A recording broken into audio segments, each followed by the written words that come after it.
Apps can do a lot of cool things. You could order dinner, gamble on your favorite team, and track your health. You could even get a mortgage. One click and you can be approved. I'm not sure by who or what country they're in. You deserve more from the mortgage industry. At AnyMac Home Mortgage, we believe in the need for live human interaction during a very complex process. The kind of service and guidance which an app simply can't provide. Our customers are more than credit scores and income documents. They're individuals and families who live in and strengthen our communities. Their story is our story, and that story begins in a home. Chris Sawyer is an expert on providing superior customer service and in meeting the mortgage needs of current and future homebuyers. With over 18 years of experience in the industry, Chris is able to help customers migrate through the home buying and home financing process by using his wealth of knowledge as a well-qualified mortgage professional. And best of all, Chris is located in Cromwell, Connecticut, where he has helped hundreds of clients in Connecticut, Massachusetts, and Rhode Island make their dreams of homeownership a reality. Visit chrissawyer.any-mac.com. Email him at csawyer@any-mac.com or give him a call, 860-878-8730. Chris Sawyer, NMLS number 39345, corporate NMLS number 338923. AnyMac Home Mortgage is an equal housing lender. American Neighborhood Mortgage Acceptance Company, LLC. DBA AnyMac Home Mortgage. Notify Direct. Connecticut First Mortgage Correspondent. License lender. Broker number ML 338923. Massachusetts Mortgage Lender and Mortgage Broker License number MC 338923. Rhode Island License Lender. License number 201128110L. Call for additional details.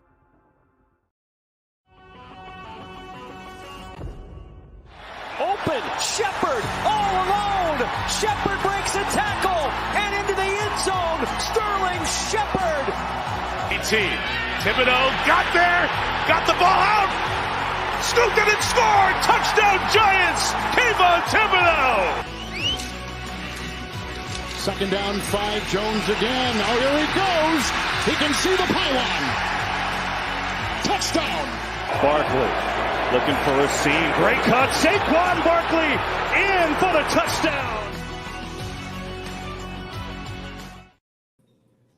Hello, ladies and gentlemen. Welcome to Jawing About the G-Men Giants Football Podcast. We got the whole crew back together for this NFL Draft preview. I'm Big Jace, joined by Joe Aguirre, Sean Scanlon, and King Zay. And we obviously had big news earlier today as finally the Jets and Packers agree on terms for Aaron Rodgers. And don't worry, we will get to that. But this is Jawing About the G-Men, and we got to start things off talking about the Giants. Big week, NFL Draft. So what is, for the Giants, the biggest need going into Thursday night, Joe, with that 25th overall pick?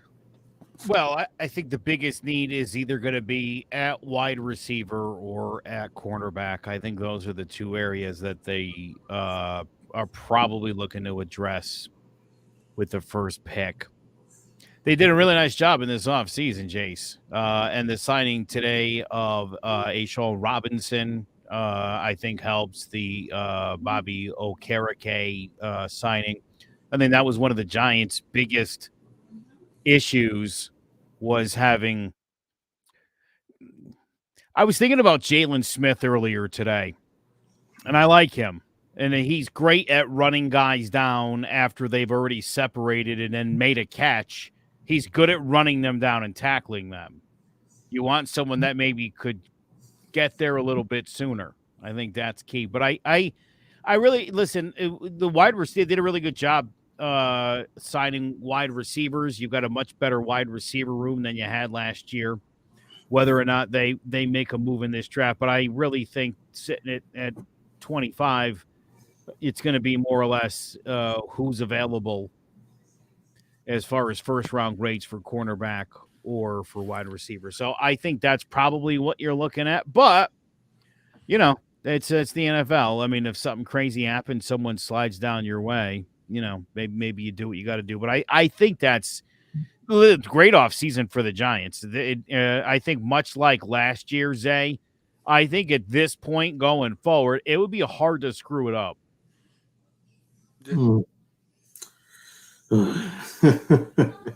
If only that were possible in New York. You know we can find a way to screw up anything. I only wish that were possible. But I kind of agree with Joe on this. 25 is not a fancy pick. It's not a pretty pick. It's probably not going to turn out to be much probably not even a player that's going to make your roster or last that long when you're that late in the draft. Especially the first round, in my opinion. I've always felt first round picks, there isn't much there unless you're like really getting a stud at the top, like a Sauce Gardner, who something you knew from the jump he was going to be a stud. But then those are very rare. I'm all for moving the first round pick. I think the Giants have a need at safety with the loss of Julian Love. I would try to trade that first round pick. Buda Baker, he would like to move from the Cardinals. If we could probably package that with maybe, and I know a lot of people aren't going to like this, but maybe a Saquon Barkley, maybe a third round pick, because again, Saquon Barkley, he's not going to be a long-term fit for the Giants. I've been saying this for a while. Even as last year, I said this to you guys. Even if he had a great year, I didn't see the new regime really buying into them because that wasn't their guy. Plus, his track record and history isn't that great. So I feel like if you're the Giants and if you're that front office, you can get your fresh, clean slate, get rid of Saquon Barkley, get Buda Baker, maybe with that first round pick, maybe throw in a third round pick with it, and then you can solidify, the safety position, which has been a huge issue for the Giants. We've known throughout the years. Julian Love, again, great player. You don't believe in the X-Man, Xavier McKinney? He's one side. You got to fill the other side, and I feel like Buda Baker could be a good pair with him. And that's, I thought, like I said, Julian Love's a great player, great locker room guy, but just too many times last year, especially that Eagles game after he missed that almost, which should have been a interception touchdown to the house. He completely whiffed on it and allowed a touchdown to happen. I think at that point I was done with Julian Love, and I think a lot of the Giants regime was done with him. That's why the offer to bring him back wasn't as big as, he had expected, and he ended up signing with the Seahawks. So I'm all for moving that pick. Again, Saquon isn't a long-term situation. The Giants have done better in years where we've had a stable of running backs as opposed to one main running back. I think that has worked out for us. You see, when we went from Tiki to 3 running backs, it worked out way better, even though Tiki, again, was a great talent to have, probably one of the best running backs in Giants history. So then why would you give away Saquon Barkley? Why not make him be part of that stable? Again, Saquon Barkley is much older. He has injuries. Time can show. So that just means bringing in another guy would help him out, right? Lessen the work. Definitely, I completely agree with you on that. But you're talking about a guy who wants a big contract. He's not going to get a big contract. Running backs, we've seen now, especially with the way the market has gone this summer, running backs aren't that valuable anymore. They're a dime a dozen. You got to remember, teams are ready to move on from Derrick Henry, a guy who was looked at the beginning of last year as probably going into the season one of the best, if not the best running back in the league. And the Titans are ready to move on from him. So how could you expect me to put massive money into a guy like Saquon Barkley, who has shown you inconsistent history? He's shown you even last year that his tank can run low at the end of the year. We've seen it last year. It ran low. Luckily, the Giants were in a position where they were able to rest guys at the end of the season so that they could make that big game in Minnesota happen. But the tank isn't what it used to be. And I think, again, you can go get a third-round pick. Look what the Jets did last year. They basically drafted a third-round pick, what's his name? Breece Hall, a third-round pick who could possibly be their future franchise running back for a very long time, but as of now, he's added to a stable of really good running backs, and it's going to be a really good situation for the Jets hopefully next year.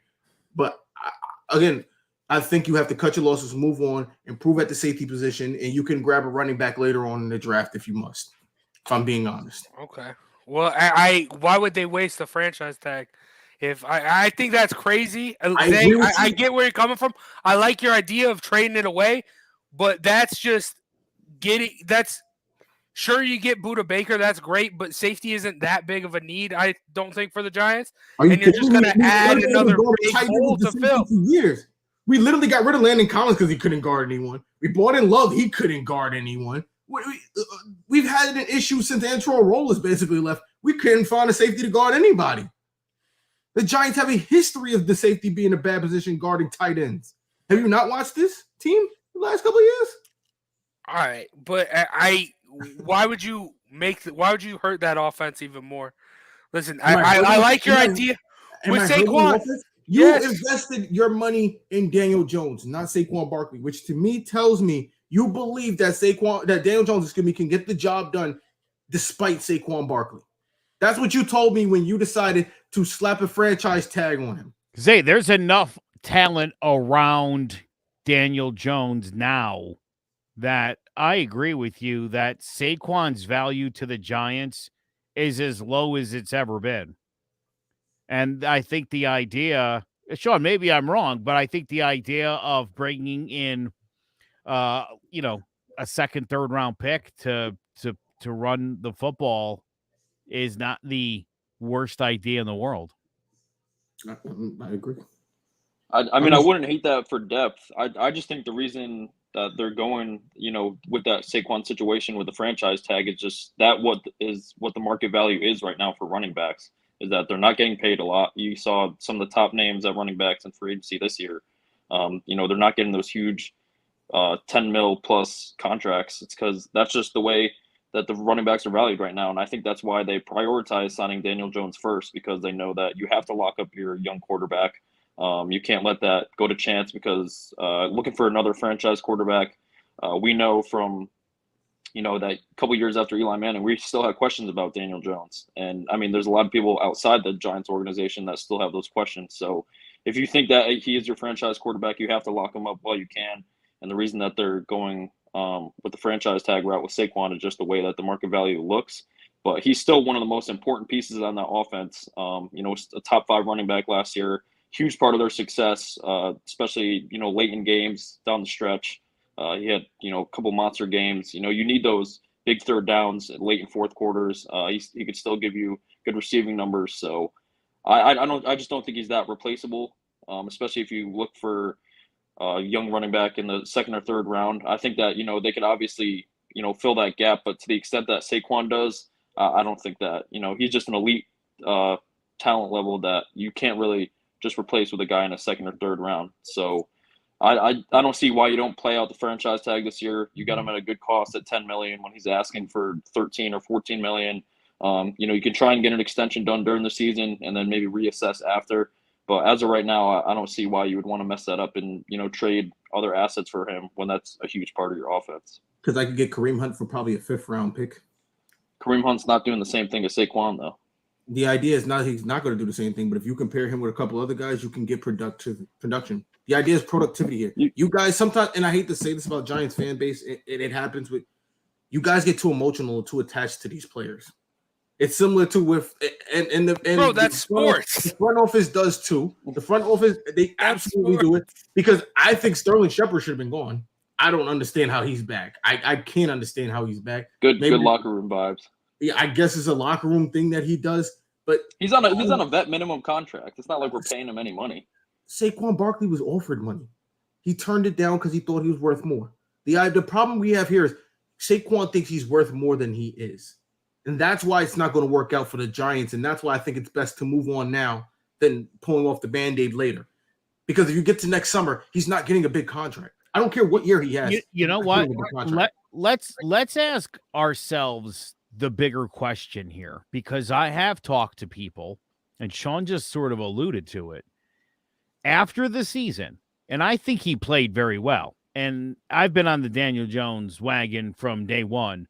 I thought he blew everybody out of the water this year. I heard a lot of people with it was only 1 year. Let's see him do it again. And I think he will do it again. And I think what the Giants saw, and the reason that this organization gave this guy 140, 50, what was it?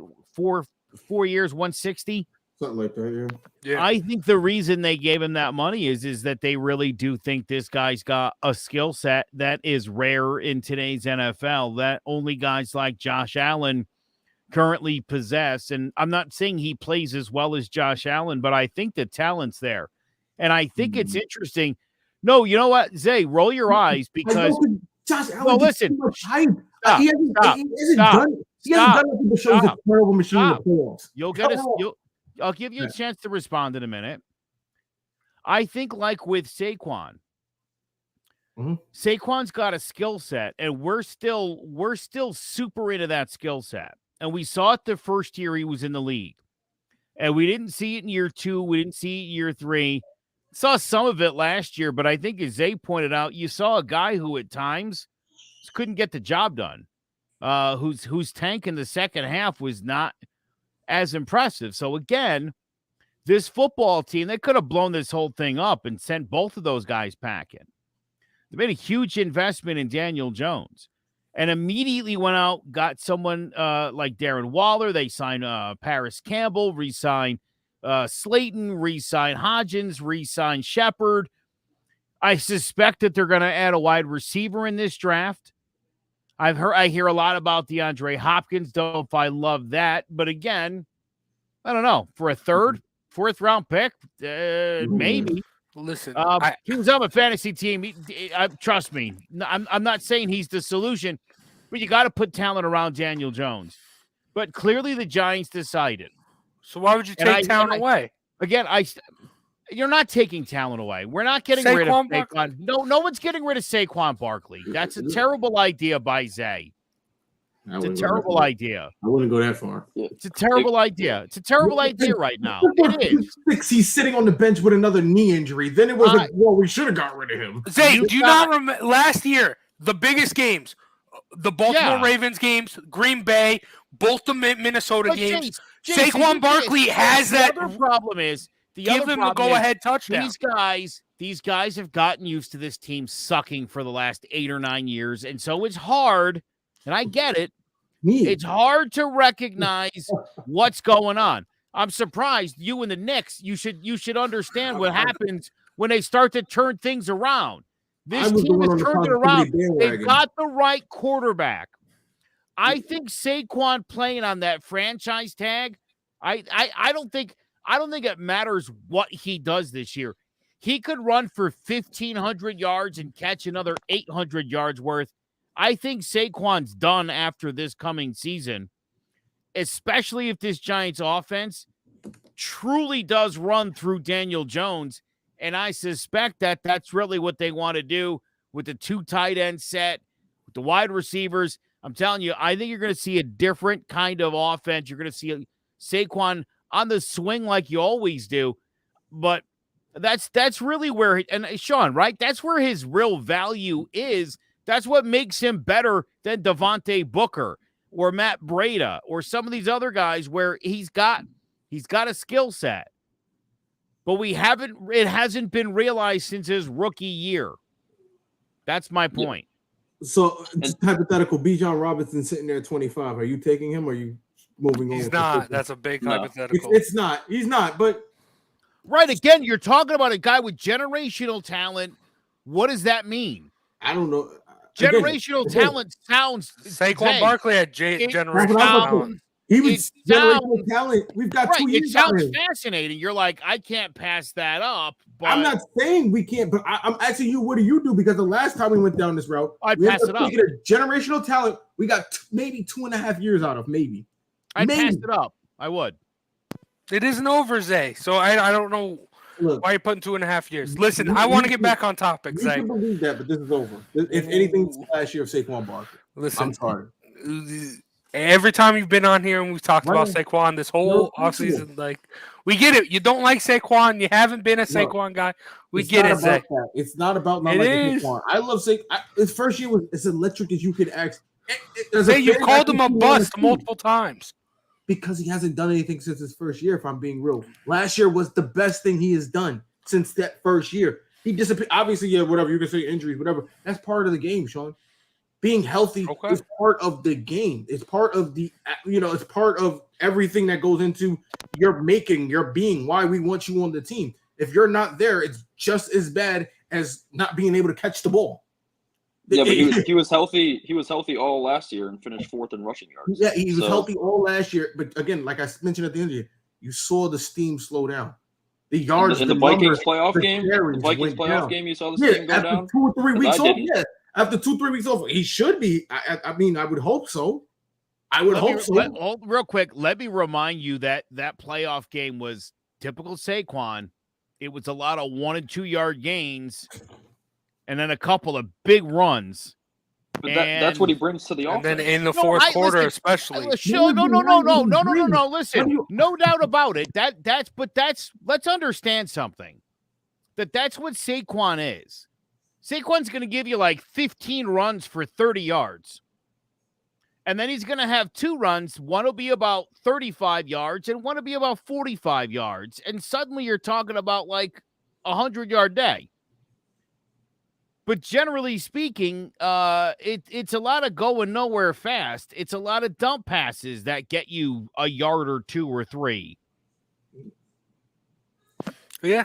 So I think we got to move on. Regardless, we're going to have Saquon next year. I mean, maybe you're right, Zay. Maybe they do trade him. But he's not going anywhere, I don't think. He's been a Giants guy. Listen, let's get back to the topic, because also, I mean, you want to judge Saquon. Also, look at that offensive line. I do expect Evan Neal to make the jump, like we saw Andrew Thomas make the jump in his second year. But still, you got the interior. You can't just run outside the tackles. You need to be able to run inside the tackles. And, Joe, when you're talking about those small little 1-yard gains, that's where it's coming from. When he breaks it off, he's going outside the tackles. Yeah, that's the only consistent blocking the Giants have right now. Yeah, look, I think we all agree that Andrew Thomas is great, and that we certainly see Neal, making a similar stride. I think we could all agree that the guard and center combos the last couple of years, who doesn't seem to matter who it is, they're always in the backfield and they're always on their asses. So yeah, we talked about last year that they should have loaded up on linemen, and they didn't. They loaded up on cornerbacks, and that didn't get them anywhere. So yeah, listen, I think the other problem you run into is that the Giants have always been a team that drafts by best player available, and I've always hated that philosophy. It's like, hey, we've already got plenty at this position, but here's another guy. Generally speaking, that was defensive end for the Giants for the longest time. You'd have Pro Bowl defensive ends, and you'd have somebody like Matthias Kiwanuka, and it's like, got to get another one. Can't pass that guy up. So, look, they've got really specific needs here. Obviously, offensive line, wide receiver, cornerback, or safeties, obviously an issue that needs to be addressed. They got the picks. They got to make some moves here. It would have been nice to see more focus on that offensive line in free agency. I think that they added some depth pieces, but it was nice to get somebody on that line that's serviceable, because you really do need 3 linemen now. That whole interior's a wreck. Yeah, and I like what they did as far as wide receiver goes. I know a lot of people. We've talked about it before on the show. Everyone says the number one need is wide receiver. When I thought that for a while, but I mean, you didn't really bring in a number one wide receiver. Yeah, Darren Waller's, he's a tight end, and he can be a number one pass catcher. But also, I don't like to compare. I mean, we've done it in the past. I don't like to compare Giants teams. But go back to the 2012 Super Bowl. Who is the number one guy there? You had Akeem Hicks. He was good. And then you also had Mario Manningham, who was all right. None of those guys were number ones. You have all these decent guys. If Daniel Jones is really the guy, he can get those guys. He can get the Paris Campbells. He can get the Darius Slaytons. Victor Cruz had 1,500 receiving yards that year. That's what I'm saying. Wasn't Victor Cruz not there? Am I crazy? A quiet 1,500, according to Chase. I mean, Chase, I understand what you're saying. I actually Victor Cruz wasn't really the number one wide receiver, though. He never really was. Yeah, he was a nice deep threat, but he wasn't like that guy. That one year. Hold on. It was a different offense completely. Well, yeah, they run first offense. Yeah, I mean, that offense was incredibly and so I understand what you're saying. It didn't feel like Victor Cruz had great numbers, but it didn't feel like a number one receiver. It wasn't a guy you were going to throw 10 balls to in a game. Hakeem Nicks had 1,200 yards that year. Y'all forget about Hakeem Nicks. He was the number one receiver. Again, I think there was no people forget how good Eli Manning was. Yeah. I get what you're saying, Jace, but Hakeem good. Was the number one receiver that year. You had Mario Manningham, Steve Slayton was 08. Reception wise, it was Hicks, and then yards wise, it was Cruz. So I don't know. There wasn't a clear-cut number one guy, and I think Giants football, you don't need that. So I think really the biggest needs. I'm obviously a big guy. It's got to be interior. You didn't need it in 2012. It was a different NFL. The NFL was slowly shifting towards what it is today, but it still wasn't quite there yet. I think now you need. Listen, it's obvious that the Giants need there needs to be somebody on this field that Daniel Jones can throw the ball to on 3rd and 5, 3rd and 6, and they catch the goddamn ball.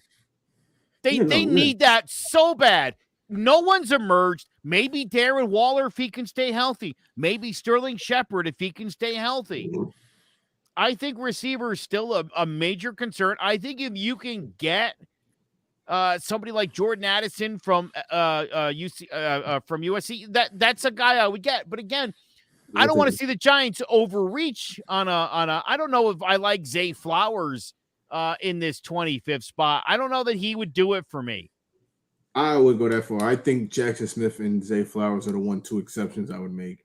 I think Jackson Smith and Jigba is actually going to be one of those players. He's going to be one of those guys, one of those players that you look like if you take him, you're going to look back on it at some point next year and be like, wow, that was an amazing pickup. To me, he feels like that guy. I really do like Jackson Smith. I've been watching him all year. I watched him torch Notre Dame the first week of the season. That boy can play. He absolutely has hands. He has big hands. He knows how to react to the ball. And my biggest thing I always say about this, his brother already plays professional sports. People think that doesn't mean anything, but having someone who understands how to act and how to, be when you're a professional athlete, especially playing in New York. Playing in New York, you're under the biggest radar you could probably be in sports. And I think having someone like him who understands how things go, how the system works, he'll fit in. I think the biggest issue was Odell. What Odell was, spotlight got too big for him. He was great talent. He was great where we wanted, but off the field, it was too big for him. He was too involved in everything. He was party there, party this, party that. And New York will do that to you. I think bringing in a kid like Jackson Smith, who, his family is been around this. They understand how it is to be professional around and, in sports, be professional. I think that's going to work out perfect. So for me, he's one of those guys I would take at 25. Not many other receivers. I would take him at 25. Zay's firing strays all over the place. First firing at Saquon, now OBJ. I love Jackson Smith, bro. I'm just doing it, bro. Like I said, that's my rookie of the year early. That's my rookie of the year early. I like that. But that's a guy I don't think is going to be there for the Giants. Like that, Joe said it off the rip. Like, this is just who's going to fall to the Giants. Like, this isn't last year. You don't have 2 top 10 picks. You don't really get your pick. You just got to play the cards you're dealt. You never know. There'll be teams probably looking to move back. There'll be teams. The Giants could take an opportunity to move up or move a player. We don't know what the situation. You're saying trade away. Now you're saying move up. Based on, I've seen mock drafts where the Giants ended up with Zay Flowers at 25. We don't know how this is going to go, and we know what Joe says about mock drafts. It's just somebody just blowing smoke up our ass, basically. They don't know what's going to happen as much as we don't. There's going to be trades. There's going to be movements. There's going to be adjustments. There's going to be teams you think had a need that they may feel that need earlier than what we expected. You know how the draft goes. It's why we watch it every year. Even though it's just people picking players. There's no entertainment factor in it. We're not watching anything special. We're watching players get picked on teams and get moved around. And that's why I'm never going to assume an outcome. There's a good chance, all right. You know what? So all off season, I gotta be honest with you. I've been getting extremely irritated with that. And if you're a Giants fan and you're watching this or listening to this, let me tell you something. You are so stupid. Like some of the worst fans in the history of the sport. Let me just put that out there. I know it's been a rough 11 years, right? Since the 2012 Super Bowl. It's been a lot. I know. It's so terrible. And we're so privileged that we just expect. We just expect that again, look at the Knicks. Proof that you can go 20 years in New York and suck. Yankees. This team has gone through the ringer over the last few years, slowly but surely They've drafted better. They've done a much better job of getting the right personnel, getting the right coaching, getting the right people in the front office, and getting this owner out of everybody's ass because he's awful. Here's the thing. Daniel Jones had a breakout. If you don't recognize that, you don't watch football and you don't understand it. And you are one of those emotional people who just doesn't want to admit when you're wrong. And that's fine. But you're wrong. This guy was one of the top quarterbacks in the NFC last year. That's indisputable, the numbers he put up. The Giants don't make the postseason without Daniel Jones. Plain and simple. That's why Daniel Jones got $40 million a year. And if you don't understand that, you don't understand something as simple as market value and what market value is. Agreed. Okay? So get over yourselves. Obviously, this guy's got to go out there and he's got to outperform. Now, as for whoever they draft, it's fun. This is a fun time of the year for people like Zay. You know, I hate mock drafts. Yes, but it's nice. I've seen where guys have come to visit. Matter of fact, Sean Robinson came to visit, and I saw a bunch of piss poor, sad excuse for Giants fans. Well, that'll never work. They don't have any money. Well, they did make it work, and they do have money, and you're a moron. You don't know what you don't understand salary caps. You don't understand how front offices in the NFL work. Shut your mouth and enjoy what's happening, plain and simple. Yeah. Tell him, Joe. I'm with you, Joe. I've been a big mock draft guy in the past, and I've looked at this year, and it's wild. Like, people do whatever they want. At least do some research, and then like people doing all 6 rounds of mocks. That's stupid. Just do the first. That's all that really matters. That's madness. You can't assume that far. You don't know what's going to happen. You really don't. It's fun. It's fun to do. Have fun, but like do some research. Actually, put some thought in. Like I saw people putting Jackson Smith and Jigba as the Giants' 2nd round pick. Like, that does not make sense at all. That's not going to happen. Do some research. Crazy shit is That's happening. not going to. Okay. We've seen players fall. I don't want to assume that. We've seen players. Maybe I'm just being optimistic because I want them that bad. But hey, all right. Listen, before we move on, Zay gave his name, Jackson Smith and Jigba. Sean, who do you want the most to wear that Giants uniform after Thursday night? I mean, if Jackson Smith and Jigba was there, I would definitely run straight up to put him in as the 25th pick. I just don't think he's fallen that far. I think he's looked at as the best receiver in the draft. So you never know. Like Zay said, things could happen. He could end up falling. But in a league where it's so pass happy, teams want receivers, especially like Jackson Smith and Jigba. I think he'd fit a lot of systems. I don't think he'll be there. So I would love to have him, but I just don't see it happening. So I do like Zay Flowers a lot. I know that he's on the smaller side. I know he's like another slot receiver who the Giants already have a lot of. But I think that Brian Daboll, what he does best is, utilizing the talent he has, not really staying specific to one scheme, but scheming it around the players he has. So I think he could definitely find a way to, have Zay Flowers make a big impact in this offense, even though we do have a lot of similar type players. But if we were to go with a big body receiver, I think really the only one that deserves a 1st-round grade would be Quentin Johnson. I know he's a little bit inconsistent in his route running. He doesn't have a big route tree. But if you do want that big number 1 receiver, our only real outside receiver right now is Darius Slayton. So I think that would make a lot of sense. He can give you a lot of explosive plays. We know that Daniel Jones, likes to throw the deep ball. We didn't see it a lot in the offense last year. But his first couple of years in the league, we saw that he did that a lot. So I would probably say Zay Flowers because I think he could be a big addition. But also I would keep an eye on Quentin Johnson because I think that's a receiver that Joe Shane and this front office would like to go after. For the record, I called the last Giants receiver drafted. I called the Kadarius Toney draft before the draft. Just wanted to put that out there. You were very high on Kadarius Toney. And they drafted him, and he won a Super Bowl last year. Huh? All right, Joe, you got a name for me? Yeah, Deonte Banks from Maryland. I think he's a top-notch corner, one of the best in the draft. Again, whether or not these guys are available to the Giants there, but I think that's very likely if you've got Banks or a shutdown corner type there. I think that might be the move. I do, Jace, I think you were sort of saying this before as far as the wide receiver position is concerned. It's a much better room right now. Yeah, and so definitely. it wouldn't, where again, right? And this is why I hate mocks. Whereas wide receiver was a huge priority for this team. If this team doesn't use any of their 10 picks in this draft on a wide receiver, I would be all right with that, and I wouldn't be shocked by it.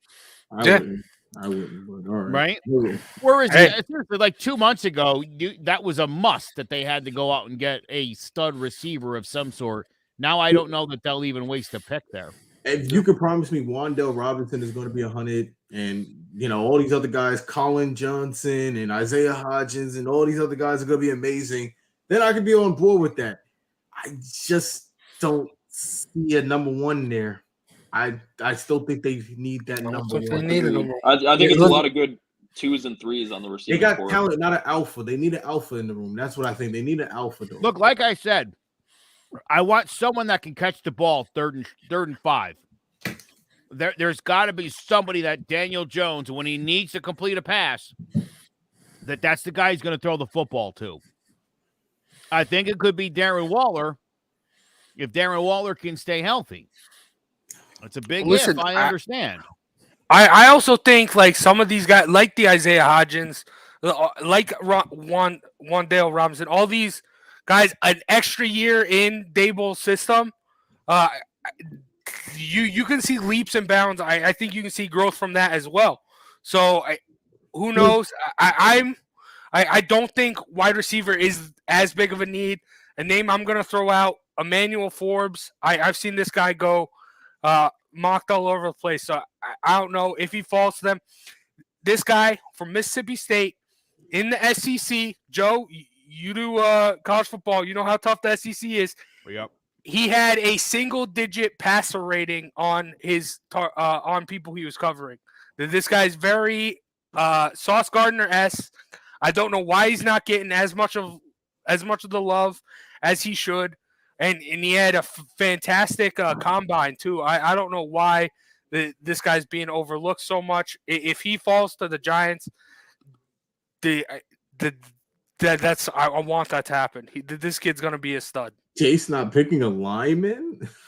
I'm so shocked. Hey, it's the 1 year you could have said lineman, and we ought to have been You've done this, 4 years in a row? And this is the first year you Hey, I was right with Evan Neal last year. I got to say that.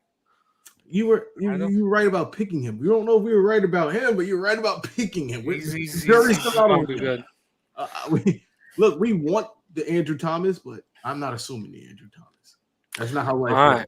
All right. We will see Thursday. I'm excited. I mean, I always love the draft. Let's see what the Giants do. Let's see Joe Shane on his full display again. Great offseason. Great moves. Now he's got another task with the draft. And I think there is I think this is more so than the past couple of years. I think this is a draft you want to tune in on day 2 and 3 as well, because I think there could be some guys that can make a pretty big impact those days as well. But listen, again, not for nothing, 10 picks. That's a lot of potential starters there, day 1 and day 2. So yeah, definitely.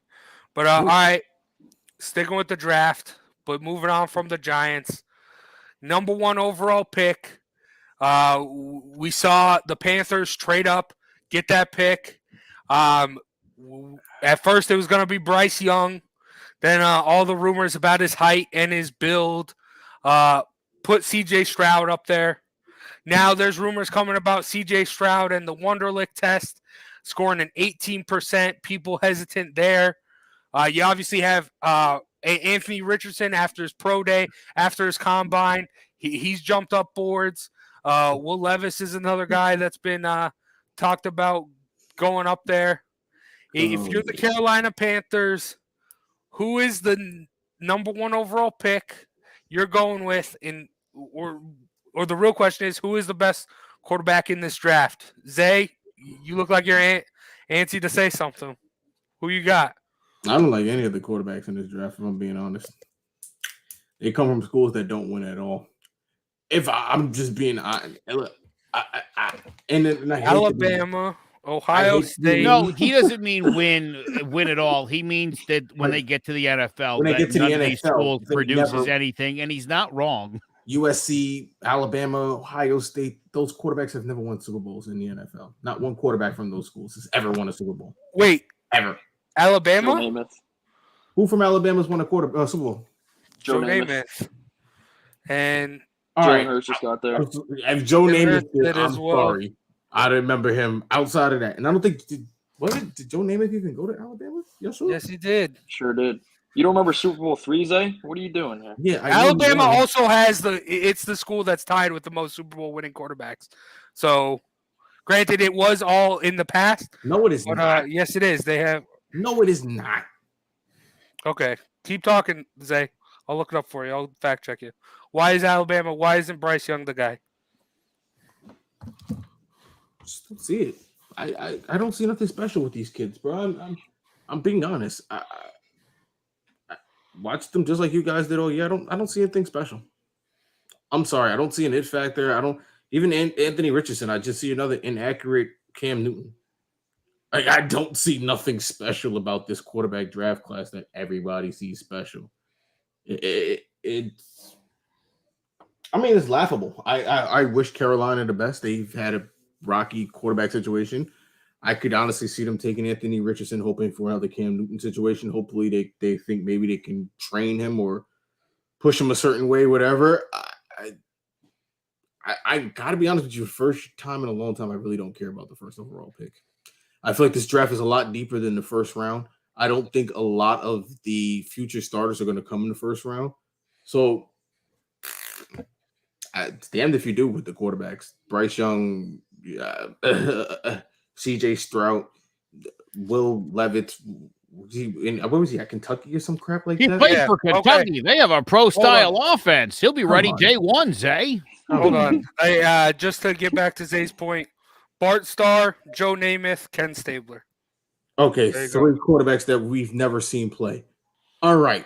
Outside of that, when have they had outside of those three? They have the most Super Bowls as quarterbacks.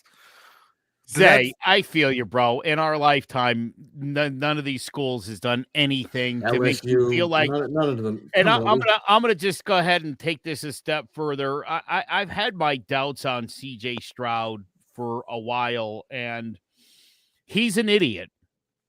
He's kind of a dumb person. That's basically what we've established here. He knows football, but he's kind of stupid. And so that's got to be a concern for teams. I think it does end up costing him, even though he's the bigger quarterback. Fact of the matter is look, Bryce Young, if there is a quarterback in this draft who's uniquely talented and has the ability to be successful at this level, it will be Bryce Young. Does that mean he's going to be? Not necessarily. I think we've seen a lot more bust, and I agree with you, Zay. I don't love this class of quarterbacks. I don't love it. I do think Bryce Young will be the best of the bunch. I don't think Anthony Richardson will ever actually start a game in the NFL, and if he does, it'll be one, and it won't go well, and he'll never play in the league again. And it'll be kind of like who was your guy there? Your Notre Dame guy from a few years ago, Book. Who was your guy? Ian Book. Yeah. It's going to be one of those. He's going to start week 16. It's not going to go well, and then he goes bye-bye, and Casey Keenum starts the next week or whoever. That's what's going to happen here. I keep hearing Will Levi, whatever his name is, Kentucky pro-style offense. He could start day one. Just shut up. Are you talking about? No way. Listen, I sacked Will Levis, so if he's not an NFL quarterback. I think you look at last year's draft where really, other than Pickens, it was slim pickings in that draft last year, dude. Not for nothing, Desmond Ridder, that's not an NFL quarterback. And if you watch them play, I think they're all aware of it at this point. Those guys were lousy all those third and fourth, fifth round picks. I don't think it's going to get much better in this one. And honestly, I think Bryce Young will be the starter for Carolina for several years. There'll be underwhelming years, and I think it'll be one of those, Zay, where it's like we're so enamored with the talent that the mediocre results will make them think like one more year and this guy's gonna, and it's never gonna happen. Think Sam Darnold, but different. Yeah, it kind of reminds you of the what's the quarterback that the Tennessee Titans just took last year? Malik Willis. Malik Willis, who everyone was like, oh, he's going to turn around. He's going to be the fastest to translate. Then he gets on the field and looks an absolute mess. They got to put him back on the bench. Now they don't know what the hell to do, running back or quarterback. They're screwed because Tannehill is obviously, I don't know, at this point, it's crossroads with that situation. So I agree. Again, Joe's right. This is a sloppy quarterback class. It's weird. It's weird too to hear that these guys might go 1, 2, 3, 4 because that's just I'm just looking at last year's draft where there was like who else is going in the first? Well, nobody, because nobody deserves it. And again, I think outside of Bryce Young, I could see why people are optimistic about C.J. Stroud. But honestly, dude, to hear he scored an 18. Listen, that's like some Jamarcus Russell kind of numbers, dude. That's bad. Listen, there is context. That's a big dum-dum. Listen, I need to put context because I was watching. What shout color out to Pat crayon McAfee did he show. use to fill it out? Listen, I was watching the Pat McAfee show earlier today. They had the head of the Wonderlic test on, and he cleared some stuff up. It was during the Combine week, so C.J. Stroud had a lot of stuff going on. He didn't sleep that well. Hey, listen, you can take it however you want. But then he retested. He retested, and no one's talking about that. And he did a lot better. He was really good. Zay, you take a test, you bomb it. Now you know all the answers. You take it again. I mean, unless you're a total moron. When you're going through media all day, and then just all of a sudden, hey, you didn't get a lot of sleep the night before. Hey, Jace, listen, they've been doing that Wonderlac test for like 40 years. Yeah. And the guys that score 18, you know what happens to them? They're out of the league in 2 years. What about Deion Sanders? Deion Sanders out of the league screw in it. 2 Not years. even taking it. He didn't fail it. He said, I'm not taking it. He didn't fail it. No. Bro, if you score under a 20, you're a stupid person. I don't care how little sleep you've gotten. I don't care how much media day was taking up your time. In 18 means you're stupid. Listen, everything. Jamarcus Russell had like a 16. I think C.J. Stroud's agents probably slipped a little money to those Wonderlic people to get on Pat McAfee's show and say something nice. Yeah, give him 25. Hey, or they slid, exactly. or he just doesn't want to go to Carolina. Who wants to go to Carolina? Let's be real here. Oh yeah, because I don't want to get paid millions to play football. He's still going to get paid millions if he's like taken by the Colts or something. Yes, but the idea of going number one, more money, more guaranteed money, longer contract, that top 10 gets paid differently than 11 to the end. They get paid completely different. He's still going top 10 if he's not going to the I think he would still go. I think he would still go to the Texans or the Colts. It would it would be embarrassing. I don't know. It would be embarrassing if you got picked second to a guy that scored an 18 on the Wonderlac. I'm sorry to say, but that's whoever ends up with C.J. Stroud. Just recognize that you've got a player on your hands who will probably struggle to read a playbook, who will probably get arrested for doing something. What? It'll be something. He'll be showing his penis to somebody somewhere he shouldn't be.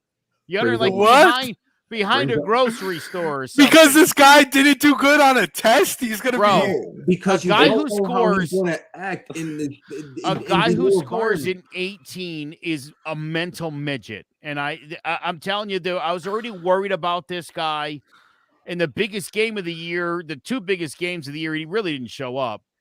I'm just saying, against Ohio State, against Penn State. The two biggest games, that was on the kicker, dude. Nah. In the playoff. What are you talking about, Joe? Listen, if you want to diss him, I don't want to hear stuff off the field. I don't care about a test. I don't care. Listen, if you want to talk about how good his wide receivers were, how he had all type these numbers. Okay. But listen.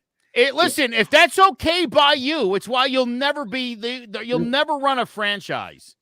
If you don't think that scoring an 18 on an intelligence test is important for your quarterback, for crying out loud. But one test is not going to talk about on the field stuff.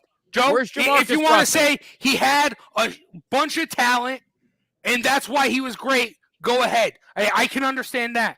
But talk about on the field. He's been reading plays. He reads progressions. He makes great plays on the field. I don't care what he does. If he is dumb off the field, if he's dumb in class, his name on an autograph, nothing to be concerned. And there's been no issues off the field as far as like his personality, as far as like legal and that stuff. Jamarcus Russell when he scored a 14, and it was all downhill from that test until he retired from the NFL 2 years later. Jace, there are 32 starting quarterbacks in the NFL. You don't want your quarterback to be the big dummy. You can't be the 32nd if you're gonna quarterback. I don't care. I understand you guys are saying that. But if you're going to diss him, at least talk about his on-the-field play. You can coach. Talk about what he's done on the field. You can coach a baby. Because that's what, when it gets down to it, that's what he's going to be doing. He's going to be on the field. That's where his real productivity matters, is on the field. You can't coach intelligence. You can't coach. The NFL is completely different than college. You're talking about different blitz schemes, different packages, different coverages, different disguises, different formations. Everything is completely different, and you're getting it all in one dose now. It's not like you're playing in college where certain teams may run one system on defense and run that for the full game. You're talking about an NFL-style system where different teams are going to run different defenses for different scenarios, different situations. You have to be smart enough to know, oh, shit, that's a corner, not an outside linebacker over there. You got to be able to pick up who's blitzing, who's the mic, who's not coming. You have to know how to adjust offensive line, adjust coverages, know how to pick the right run play if you're running, if you have to make adjustments, audibles. There's all these things that you have to be able to break down in a couple of seconds. You only have 24 seconds on that play clock. You don't want the big dummy there trying to break this down all day. He's not going to be able to sit out there with a piece of paper and pencil and draw the shit out. By the way, that's what I wanted, Zay. Thank you. By the way, bring it onto the field. That's what I want. I forgot. We got to talk about Vince Young for a minute. Vince Young, who's similar to C.J. Stroud, height-wise, skill-wise, he scored a 7 on that test. How'd that go? Yeah, he got on the cover of Madden. How'd that go? He went 2 more years. He started off good. And then Lamar Jackson scored a 13 on that test. It's no reason. No wonder nobody wants to give that guy $250 million, Jace. Why is that? Because he represents himself. Right. You know why? You know why he represents himself? Because he's stupid. He's stupid. That's why he still doesn't have a contract, because you're talking about a guy who scored a 13 on the Wonderlac who was so damn stupid, he thought he would go out and sign his own contract. How's that working out, Jace? How's that working out for you? He's getting blackballed. No, he's not getting blackballed. Because the agents have relationships with the teams, and he doesn't have an agent, so he's a stupid person. To be fair, Lamar 13 on the Wonderlac test. Listen, we'll talk about Lamar later. Let's get back to this. Lamar's a different topic. So before we move on, Sean, are you with the idea of Bryce Young being the best QB? I think C.J. Stroud will be the best QB. He might be a big Dumbo like we've hit on for the past couple minutes, but I think that he's going to be better than Bryce Young. I think that the Panthers are going to go with Bryce Young. And then other than that, I think Hendon Hooker, who will be later on in the draft, I think he has a good chance to he had a bad succeed. Score too. Well, He's I mean, almost yeah, 40. He's got enough experience. He should be ready to go at this point. that's It's now or that's never. where I'm going with this. Get off the pie, Hooker. You're almost 35. You got to make something happen. He's gonna be a vet QB as a rookie. So This isn't I think that will baseball. play well in the NFL. You can't stay in the minors for 10 years and then come up and play. You're not Aaron Judge. Get out there. Kurt Warner. Giants legend, Kurt Warner. Yeah. But, Giants legend. Yeah, I think CJ Stroud's the best. But And I think Hendon Hooker could have success right away. All right. Let's move on from the quarterbacks. I am with you guys, though. I think this is the need of quarterback is overshadowing how good the quarterbacks are this year. Because I think that's every. It's Bryce Young. Yeah, it's Bryce Young or CJ Stroud. I think one of those guys can be something. They're going to be needs put in the right situation. They're going to need to be built around like any quarterback. But I think they do have the potential to break out. But either way, I don't see them making like an immediate impact. But speaking of immediate impacts, let's take a break from the quarterbacks. Who just throughout this whole draft, who do you expect to make the biggest immediate impact on whatever team drafts them? Zay, for you, is it Jackson Smith and Jigba? Well, if he's on the Giants, of course. You also mentioned B. John Robinson, too. Yeah, I think B. John. And here's why. I think there are teams who have that huge need at running back who are adjusting running back, like a Bills team, for example, and Eagles, who, if they were to get them, would probably push them over the top. And just being real, the Eagles are very talented. They have a great stable of running backs. And if you could put someone like him who is a real good blend of balance at a running back, he could probably push that team over the top. He could push, like I said, a Bills over the top.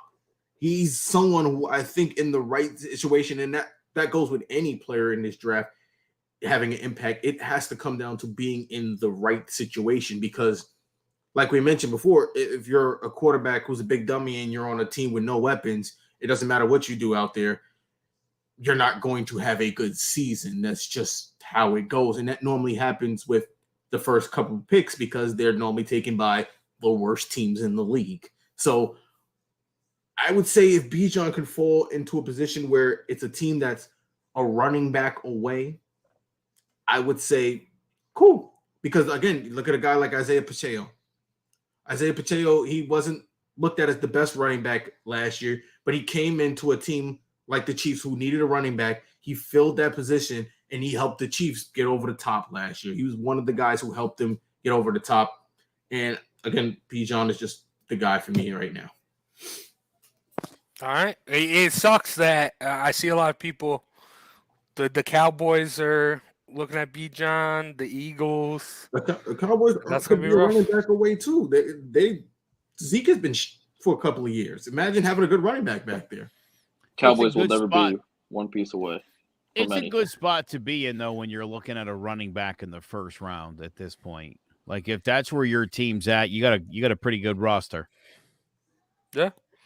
And, yeah, it should be interesting. But I like Bijan Robinson a lot. I think he can be great, but I don't know. Like, I feel like I don't know. He should be interesting. It does depend on where he goes. But Joe, I know that you are a big Bama guy.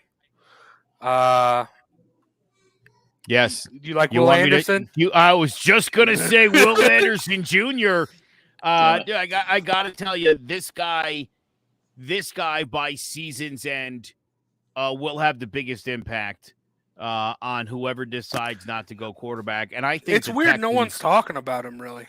Yeah, it's weird. Well, and I think, look, Jalen Carter at 5, they're talking going to the Seahawks. If that's true, that's insane.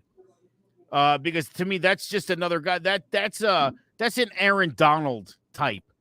That guy's like next level as far as the skill set. So yeah, I would say if not Will Anderson Jr., who I think is going to be an absolute beast in this league, then Jalen Carter, my God, makes that an improving Seattle defense that much better. If you're gonna rip on C.J. Stroud for having a bad Wonderlic test, I'm gonna rip on Jalen Carter for that pro day. He looked terrible. Yeah. He looked awful. Coming in overweight, coming off the murder. I think, really. And you're going to say that C.J. Stroud's going to have off-the-field issues, but praise Jalen Carter, who actually has off-the-field issues? I want my D lineman to have a bad, nasty attitude. Yeah. I want that. I'm with you, Zay. I don't want him to be soft. I want him to be nasty. I want him to be some Dominican Sue type of player. Yeah, my lineman can shoot people. Someone can die in a DUI wreck. That's fine. If my quarterback does anything wrong or scores under a 20, we got problems. The greatest linebacker he shot someone before the Super Bowl. Like, you got to have that edge. I want that type of edge on my team. Okay. You know how man you got to be to go shoot somebody and go play in the Super Bowl? Shout out to Ray Lewis. But that's not a guy you're gonna mess with, Zay. That's an emotional roller coaster right there. You toughed it out, Well, I mean, I guess as Giants fans, look at LT. Look at what. Okay, look, but he's different. Different thing. Coke controlled the emotions differently in the '80s. That was a whole other ball game. But he was still that guy. He was still that killer, and he was still like that. So I get what you're saying. Half the game. I got to tell you though, honestly, I think the answer to this question is definitely going to be a defensive player. Really? Interesting. Well, again, listen, I think if you look at some of the defensive players that are going to go in this first round of this draft, you're again, and I don't know why we're not talking more about Will Anderson Jr. I don't know why we're not talking more about Deonte Banks, or why we're not talking more about Jalen Carter. Some great defensive players in here, and again, Forbes. I think a lot of the Jace, a lot of the offensive players in this draft are talented, uniquely talented in some cases, dumb in other cases, but I think question marks across the board. And so if I'm a team and I'm drafting defense in this draft here, I feel a lot better than the teams that are looking for a quarterback, especially. I think the wider receivers, I think it trails off after the first couple guys. And I don't think you have a very deep wide receiver draft here. So it'll be interesting. I do think wide receiver is kind of deep just because at the top, like there's a lot of stars. For superstars, Jace. No, legit superstars in this league. I think wide receiver is deep, but not really, because I think a lot of teams don't have it as a need. So I think the three guys you could see falling and getting like later in the round. So I guess that's not necessarily deep. But yeah, I don't know where I'm going with that. But, I think you and I are somewhat on the same page. Yeah. I think we're thinking the same thing, and I think we're thinking about it from slightly different angles. But it's going to be a good draft. But again, I think if you're drafting defense, you're in a good spot, because I think the defensive players are, there's no doubt about a lot of these guys and how good they're going to be. Yeah. All right, Sean, who you got? Yeah, I was going to go with Will Anderson as well. I agree with Joe that I think it's going to be a defensive guy. But another guy I think that could have a huge impact right away is Christian Gonzalez from Oregon, the corner. I know that you're a big Emmanuel Forbes guy, which I think he'll be really good too. But I think he could have a Sauce Gardner type impact.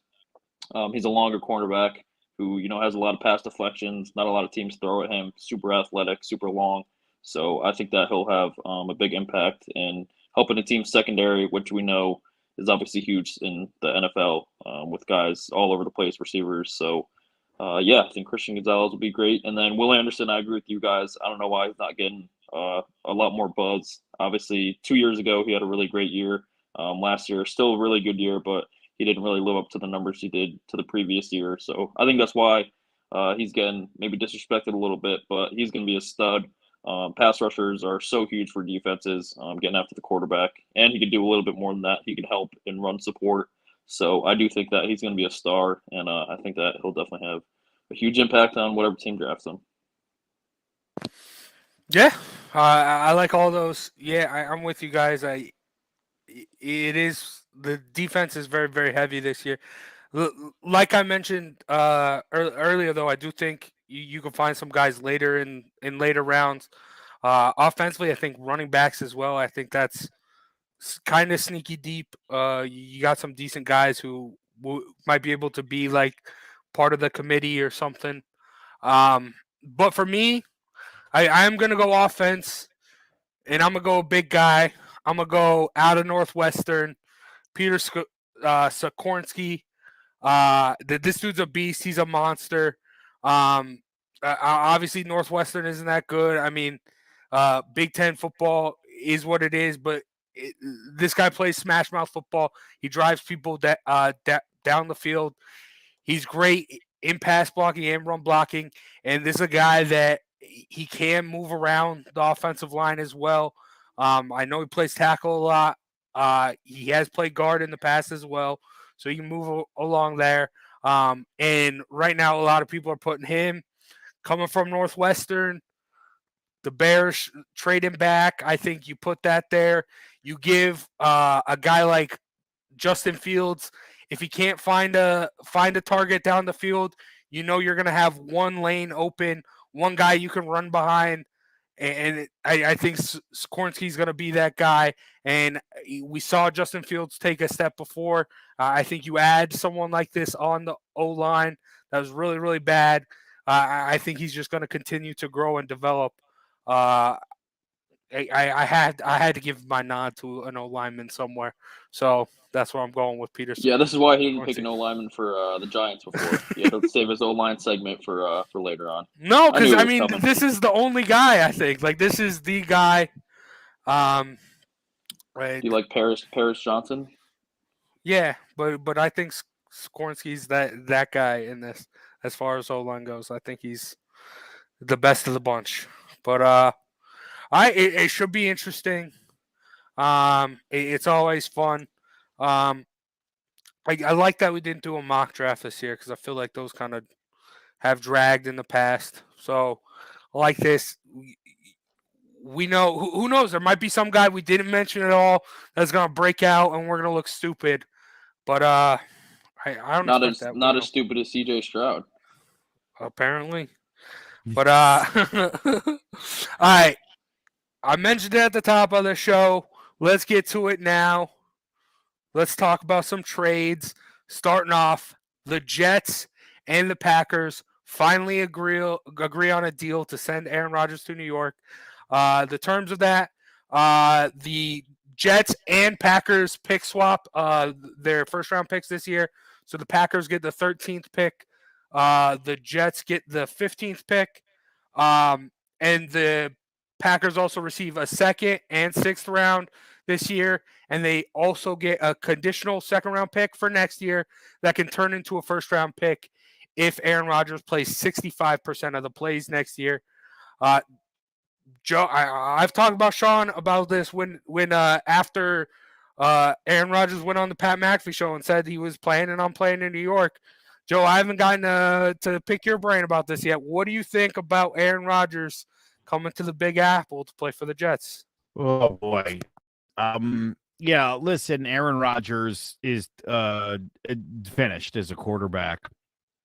And I don't know that things are going to work out well here for the Jets. This is a good trade for the Jets. This isn't something that's going to cost them drastically. And you still have your boy Wilson on the sideline for when this eventually fades out and Aaron Rodgers hangs it up to go sit in silence out in the jungle or whatever it is that he does these days. But I think we saw last year that and I knew it was going to happen. I told you the Packers weren't going to make the playoffs, and despite his best efforts, they just couldn't get there. This guy needs wide receivers, and the Jets have a better wide receiving crew than the Packers have, but I don't know. It's the Jets. Whatever works out for the Jets. Not this. Not anything. I mean, can you at least agree that they were a quarterback away last year. That they were playing great football. The defense was great. That they had both rookie of the years. It was just the quarterback play that wasn't living up to the rest of the team. Yeah, maybe. I guess we'll find out. But I just don't know if this is the right quarterback because, again, dude, he was pretty. I mean, again, another one of my fantasy guys. So I was up on it all year, Sean. He was awful. He didn't have a 300-yard game last year. He was very below average in the NFL. Kind of like what the Jets already have at a quarterback.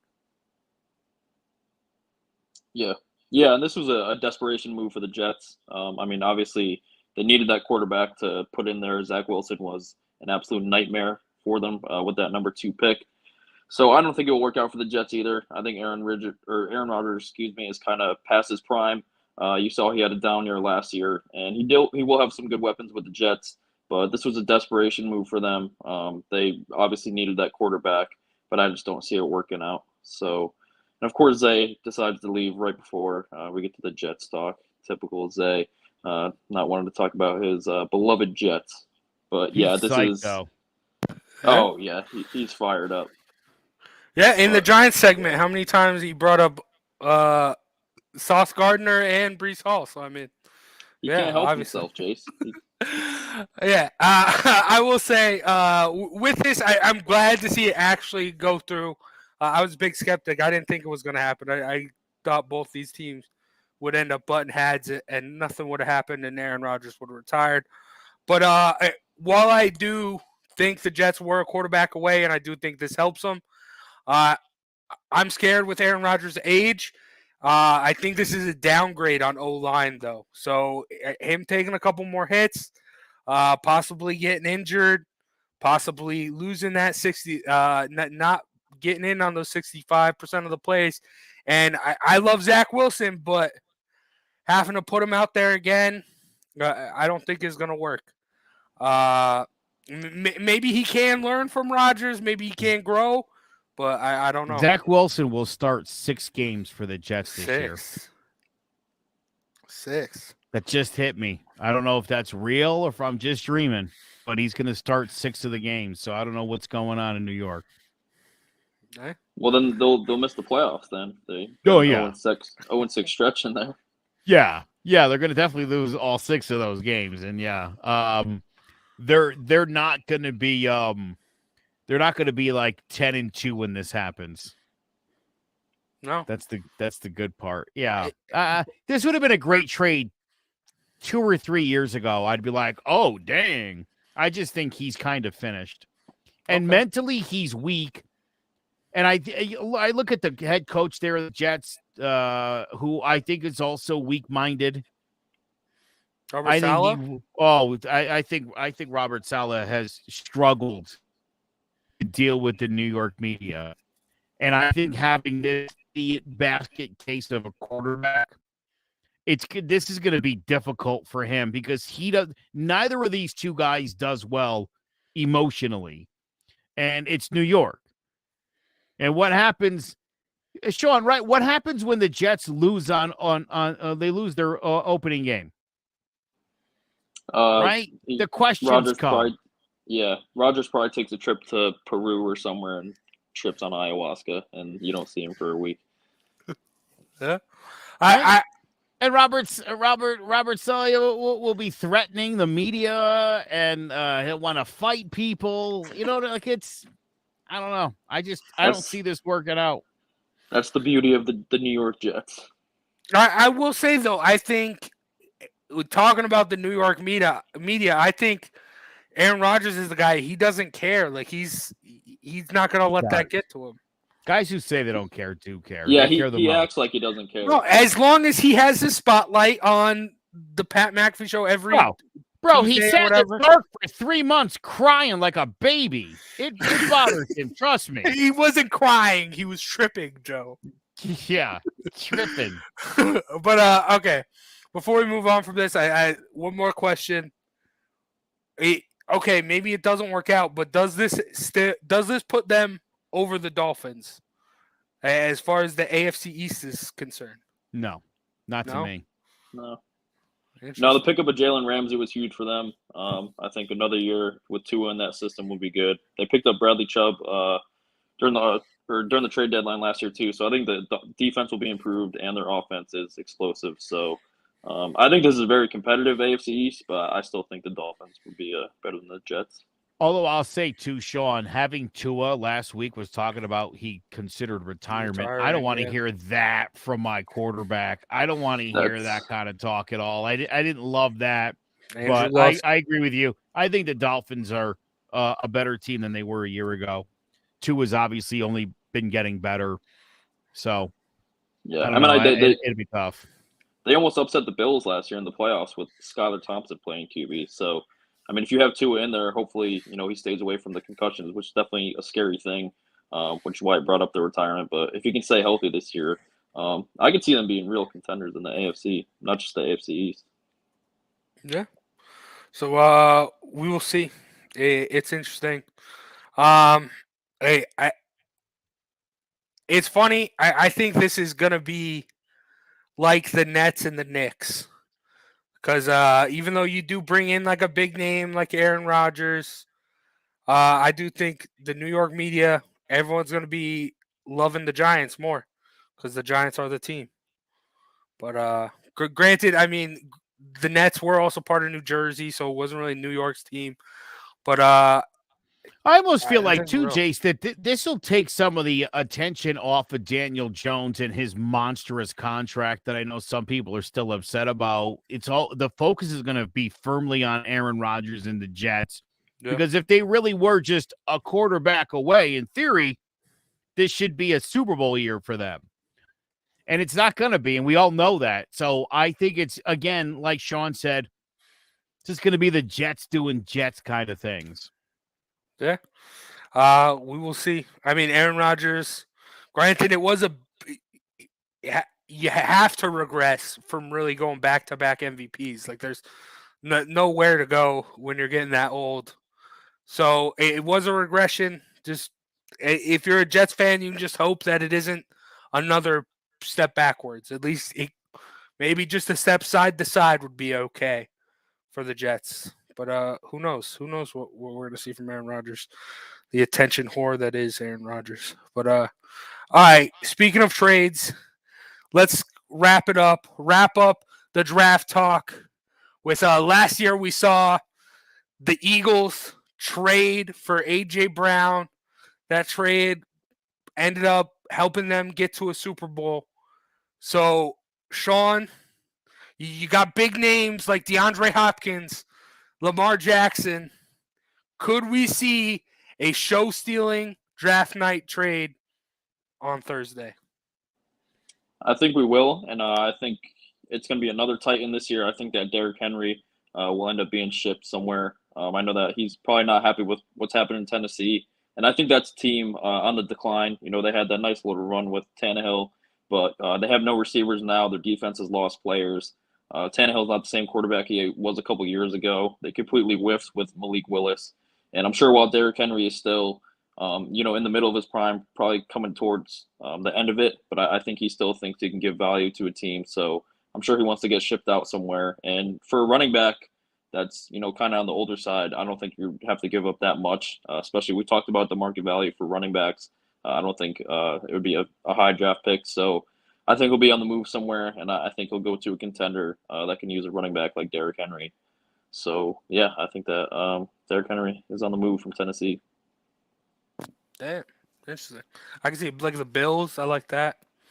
That could be something. I mean, the Bills, they have their team. They don't really need draft picks, so it might end up with A.J. Brown in Philly too. They don't have Miles Sanders anymore. Rashad Penny's good, but he's hurt a lot, so I could see that happening.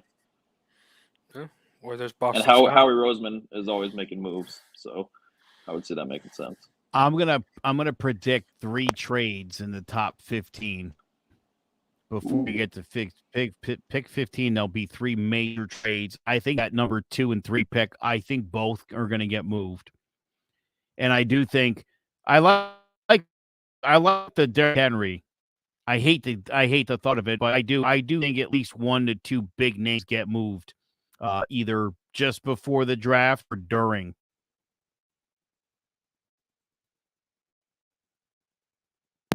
Ooh, I'm with. I don't know about that many.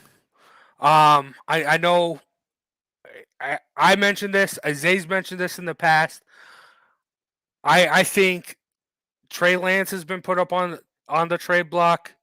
I think you trade Trey Lance, a draft pick, maybe like a Brandon Ayuk as well, to the Ravens, Lamar Jackson. Because I mean, a mobile quarterback in a Kyle Shanahan system, like that's just amazing. And with the weapons he's got, I think Lamar Jackson's gonna be on the move here. I just don't see it happening.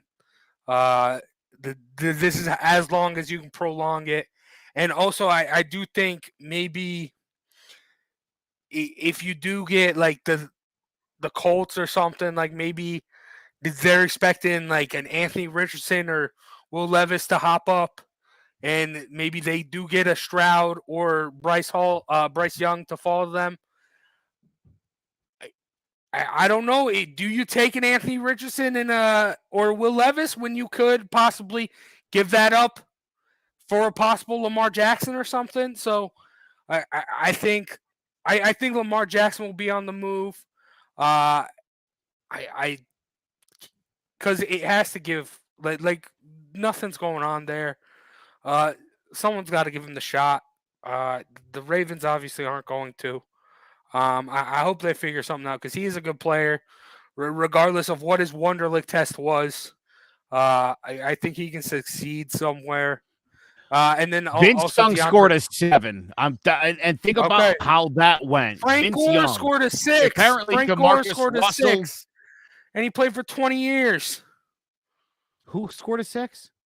Frank Gore. Yeah, a running back. My running back can be dumb. My quarterback can't. I need a quarterback who's not an idiot. He's got to be able to spell his name right on the paper. And I think C.J. Stroud goes by C.J. because that's a little bit easier to spell. Okay, that's me, Joe. Joe's unhinged tonight. Joe's unhinged. That's a terrible score. Dude, just listen. Just the same. You guys know I like Deshaun Watson, and we've talked about this over the last few years. I told you I like Deshaun Watson a lot. I would never give guaranteed money to a guy who clearly has mental issues. And Deshaun Watson, there's something wrong with that guy. I mean, think about what a creeper he was. And like, dude, he knew what he was doing was wrong, and he did it anyway. Joe, that's the reason why the Browns are the worst organization in all of sports. There you go. There you go. You know who else is a bad organization? The Jets. You know, it's a bad organization. Carolina. You know who can't get it together on a quarterback? The Colts. So I'm telling you right now, there's a reason we call these things red flags. Okay? When you're scoring in the teens on the Wonderlac test, I'm telling you, generally speaking, the results of this, it doesn't go well. Maybe it will. Maybe I'll be wrong. Maybe C.J. Stroud will end up in Canton. I think it's more likely the Walmart in Canton than the Hall of Fame, but you never know. Jeez. Damn. But I don't know. It should be interesting. I love the draft. Always. We'll see what happens. And then Daniel Jones believer from day one. I love it, Joe. But who knows? Anything can happen. Hey, I mean, we all were believers. No, I had to be critical of him, Joe. You were the worst. As soon as I start being critical of him, he starts being good. He listens to my criticism, and he takes it to heart, and he does better. Sean, you remember when he wanted Tyrod Taylor to start? Wait, I never said that. What are you talking about? I think you did. I think I heard it. Joe, you remember that? Joe, you're the one that said Tyrod Taylor already. You said that. You said Never. They wouldn't be bringing him in if he wasn't intending on I starting wanted them games. to stab him in the heart like they did when he was out there with the Chargers. I was like, just stab the dude. Get him out of here. Oh, my gosh. I'm excited. I'm excited as a Giants fan. I don't care who And they you should pick. be. Yeah. They could pick Jalen Hyatt or someone. They could reach at this 25th pick, and I would still be happy because, I mean, what they did all in the offseason has been great. What they did last year has been great. But anything could happen. They are going forward. Daniel Jones, another year in the Dayball system. But I'm saying all of this, but this is the exact same stuff I was saying about Joe. We were saying about Joe Judge. Granted, Dayball is not Joe Judge at all. I didn't like Joe Judge from day one. I told you the special teams coach from the Patriots wasn't doing. I told you that. You were like, "Oh, in Judge we trust," or whatever you said, and I told you that wasn't going to work out. I've been saying in Shane we trust, Joe. I mean, come on. No, you were a Gettleman trust the system guy. Cut that out. You know it. I only said when you come in and you show 4 Super Bowl rings, you got to earn the respect of the locker room, and that was the biggest issue was the locker room. And Joe Judge had it and then lost it. Sean, imagine being so bad at coaching football that you go back to your original job and they take a defensive guy and they give him the offensive coordinator job over you. Just an idea of how bad you are at this. Does that make sense? Wait, yeah, none of them were offensive coordinators. They weren't offensive coordinators. Who was calling the plays? They were calling the plays, but they weren't technically offensive coordinators because the Patriots didn't want to have to pay them extra. That's just Sean, Belichick who calls the plays? The offensive coordinators. Yeah. And Joe Judge and Matt Patricia. Yeah. So it doesn't matter what you call them, but we know who it is. And again, it just goes to show how terrible your guy Judge is. He was at one point my guy. He's not my guy anymore. But I'm a Dable guy, always have been. Yeah, everyone has been. I'm a Shane guy. We're all it's gonna be fun. And I mean, speaking of the Patriots, you got your boy Mac Jones back with Bill O'Brien. I'm actually interested to see that. I could see the Patriots even hopping the Jets there, or even. I mean, they still got issues, but. We'll Patriots should go out and get some talented football players for that team. That could help. Yeah, we'll see. I think that's a little bit crazy, Joe. Talented players on the Patriots. What is? I know Belichick hates the idea of sharing the spotlight with anybody. Yeah. Yeah, but all right, that's gonna do it for John about the G-Men this week.